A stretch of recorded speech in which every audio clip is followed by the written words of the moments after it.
I compare languages that one is wanting to learn or indeed learning to romantic interests. And I do this often because I think it helps to explain what we see in them and how we feel about them. And I'm going to do that here. But if that's the analogy here, then I guess I'm about to confess to what you might call linguistic infidelity. My channel members know that for a few months now, I've been very taken with and thus learning a new language.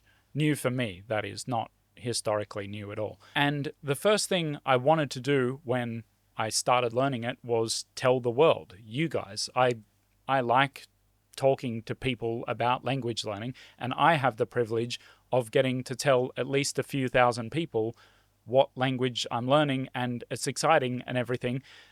But I resisted that urge, even for my channel members. I told them I was learning a new language, but not which language it was. And the reason for that is that for the last, however many years since I started learning Swedish, I've never really felt my heart flutter like this for another language. Yes, of course, I did spend quite a bit of time learning French, but I think at that time I was more taken with the idea of comprehensible input, which was then new to me, and French is the perfect vessel to explore the whole comprehensible input idea, because in French everything is comprehensible to an English speaker.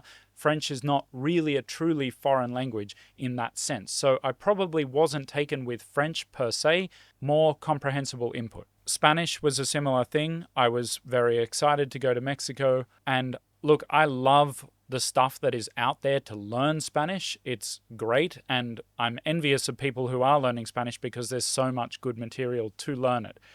But if we're using the romantic interests analogy, then Spanish to me is like that woman whom is a great friend. I love her, but I'm not in love with her. Now, the reason that I'm persisting with that analogy is that I think it helps explain why I was hesitant to even get involved with this new language, because it's not as if I didn't know that there was something there. Like when I saw or heard this language, I did kind of feel my heart flutter, but I also knew that this language has sung the siren song to many a man and woman over the years, and especially many a white person over the years. And I was wary because I was like, look, I get that you're unique, you've got an interesting history, you look and sound nothing like English, and you look and sound gorgeous, but I've seen too many people fall into your clutches where, best case scenario, they continue to learn you and go and live in that country and essentially become your slave and get really good at that language and then sing the siren's song with you. Or possibly even worse, they're not successful and you essentially just eat them up for 4 to 10 years of grueling language study, only to come out not able to produce a sentence in that language. It's 10 years and still not fluent. What I'm saying is that although on the first date with this language it felt like love, I was very wary because this language is so sexy that I think almost every language learning YouTuber has at some point tried to learn this language, if not is still trying to learn this language. And I'm just going to be honest, I don't like being a normie. I don't like doing the thing that everyone does.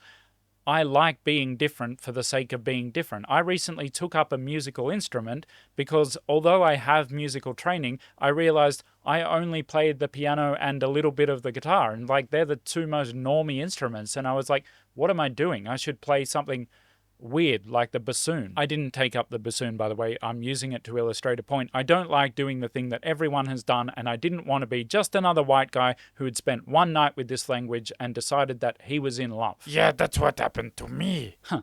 With what language? Most of them. Sharks are not monogamous. I've swum the 7 seas, if you know what I mean.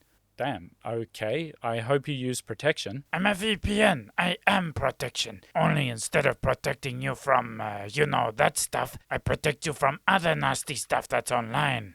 Like what? Websites that track and sell your data, people who can hack you via insecure public networks, good old-fashioned viruses. It's a dangerous world out there. I thought a VPN was like hitching a ride to another country so that you could access content that's normally only available in that country. I mean, that's what I use it for. Yeah, totally. I do that too. Whether you're wanting an audiobook that you can see but are not allowed to listen to, or a series that is limited to certain countries, or even tickets that are cheaper, Surfshark VPN has your back. Yeah, but I guess most people feel like they can just use the internet without a VPN anyway, so they don't really see the point until they try it. Absolutely. That's why I give people a 30-day money-back guarantee. If you don't like it, you don't pay nothing. But when you do like it, because it's awesome, it's just a few bucks a month. So remember, the internet is more fun and safer when you use protection. Correct. Go to surfshark.com/Lamont, that's surfshark.com/LAMONT to get a great price and 4 months extra. It's really good, despite the weird shark telling you about it. Hey, I'm right here. Seriously, it is a genuinely good idea. I use it every day, so check it out at that address, surfshark.com/Lamont. Thanks, Surfshark. Yeah, whatever. Sharks have feelings, you know. I'm done here. So I resisted her charms for as long as I could. And of course, during that time, I saw her everywhere. And every time I did, I just had to remind myself, look, it's not a practical undertaking. It's a lifelong journey. And mate, you're not in love with her. She's just attractive and hard to obtain. And that's tricking you into thinking that you're in love with her. Still talking about a language, by the way, just in case we're unclear. But what can I say? Languages work in mysterious ways, both in their linguistic mechanics and in our hearts. And one day there was a sign to me that felt quite a lot like providence. Even for this language that does crop up a lot, this was very unusual and pointing specifically to me. And then the realization that I had was that as someone who does this as a job, that is talking about language learning and language-related things, I'm not doing myself any favors by resisting falling in love with a language. This is the first time I've felt like this about a language since Swedish 7 to nearly 8 years ago now. I'm not going to resist it anymore, even if I know that the language has been the ruin of better men than me. So I'm filming this video at night for a reason, and that is that, to me at least, celebrations, and particularly celebrating those things with champagne, that's a thing that should happen at night, because it is with great excitement, but also slight trepidation, that I announce that here tonight in my home in Australia, at the earliest possible time that you could be finishing this video, March just ended.